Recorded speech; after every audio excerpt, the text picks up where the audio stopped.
how do things work at the state level when it comes to transport and storage of lithium batteries? Let's start with transport. So if I'm transporting lithium batteries, I'm subject to the regulations that are put out by the Pipeline Hazmat Safety Administration. That's the agency under the DOT umbrella that writes all the rules and regulations for transporting hazmat, including lithium batteries, to, from, and within the United States. So how that works on a state level is the states are not involved in that process in the sense that any regulation being adopted and put out by the Pipeline Hazmat Safety Administration applies on a federal level. So something, lithium batteries, electric vehicle batteries, considered a Class 9 hazardous material. No state within the United States could write their own rules and say, no, it's not a Class 9, it's a Class 1, right? So the regulations for transport apply federally, which is really good because what we would not want to happen is patchwork that, the labeling requirements in Georgia are different than the labeling requirements in Florida. So when I'm driving over the line, I got to stop and, put a new sticker on the box. Nobody wants that. So when it comes to state level adoption of transport regulations, that's not really a thing because the regulations, once they are effective, just apply to the United States as a whole. So there's no process whereby each state individually adopts transport regulations. It's done at the federal level.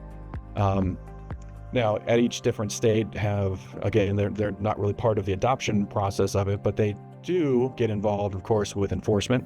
So I mentioned earlier, different agencies have different authorities to enforce the hazardous materials regulations. The ones I mentioned were mainly federal agencies, FMCSA, FRA, FAA, a lot of acronyms here.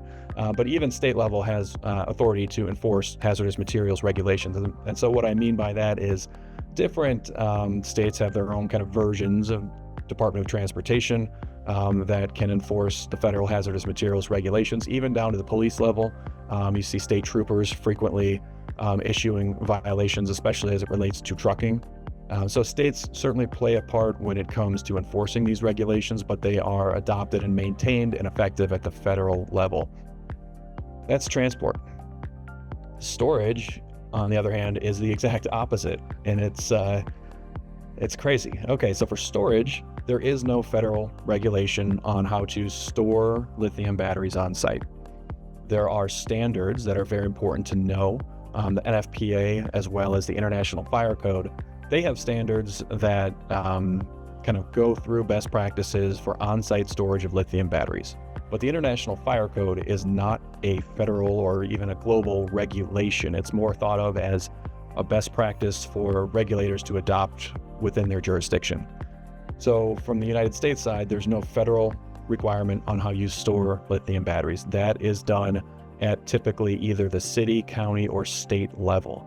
So this is where it is crazy, is because you'll have some cities that are very much up to date on the latest lithium battery storage codes, and they've adopted things immediately and enforced them in their cities. There's other cities around the country that have not adopted any of these standards, might not even know they exist, and therefore they are not enforceable in that market. So this is the kind of the counterexample to transport, where if I want to store 1,000 EV batteries in a warehouse, I could go to City A, and City A would tell me that is way too many batteries. If you even tried to store that many, here's all the extra fire suppression and extra battery rooms and fire barriers that you would need.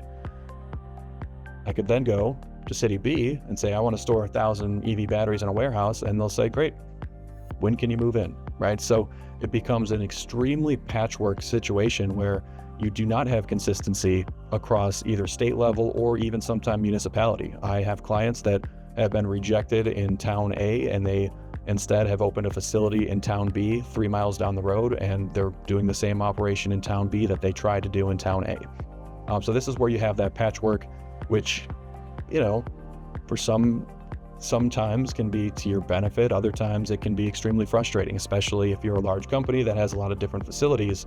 You might have a lithium battery storage program that you have to do in state A, where a lot of that is not even applicable in state B. With that all said, even if your city doesn't have any of the lithium battery storage best practices adopted through city ordinance, which is very common. A lot of the new lithium battery storage standards only got put into the International Fire Code in 2024. So there are a ton of cities around the country that have not adopted these standards, and made them law. But even if you're storing batteries in a county that does not have 2024 standards as enforceable law, we still always recommend and work with our clients to get in compliance with the 2024 standards. So this is really important because oftentimes cities eventually will adopt the latest lithium battery storage codes. So there's some places in California that adopted them right away. Actually, even some places in California adopted these storage standards before they were published at the International Fire Code side in 2024. And then there are absolutely going to be cities and counties across the country that might not adopt the more strict 2024 standards until 2034. But regardless, just because they may not be enforceable at your city or your county level, you should still work to get your facility in compliance with the 2024 Fire Code standards as it relates to on-site storage of lithium batteries. The last thing I would mention on this from the storage side, not to go too far into it, is the insurance companies also play a major part in this. So even if your city is still on the 2015 Fire Code, which doesn't even mention lithium batteries, even if your city is still on the 2015 standard that says you don't have to do anything, oftentimes if your building is insured by a major insurance company, they're going to have their own standards. As you can probably imagine, the insurance company has a lot of skin in the game. You know, if your facility burns down, your insurance company is going to be paying some of that haul. So when you look across the nation, even if it's a scattered regulatory framework when it comes to battery storage, a lot of the big insurers are making it a little bit more standardized in terms of saying, okay, if you want us to insure your facility, you need to have your batteries, stored this way. You need to have this type of fire suppression. So we do have a very patchwork side when it comes to the state adoption of lithium battery storage, but it seems to be progressing toward the 2024 Fire Code standards. So my recommendation out there would be, if you are, storing large quantities of lithium batteries at your facility, you should take a look at the 2024 International Fire Code. I think section 320 is where you're going to see the lithium battery standards. And so you should probably take a look at how you're storing batteries, how it compares to what you see there in section 320, because whether it's coming a month from now, a year from now, 5 years from now, it's likely that wherever you are within the United States is eventually going to adopt at least the 2024 standards. So it's probably best to get in compliance with those standards ahead of time before your city adopts the 24 standards and then you're out of compliance and now you're getting shut down or having to move batteries out of the facility.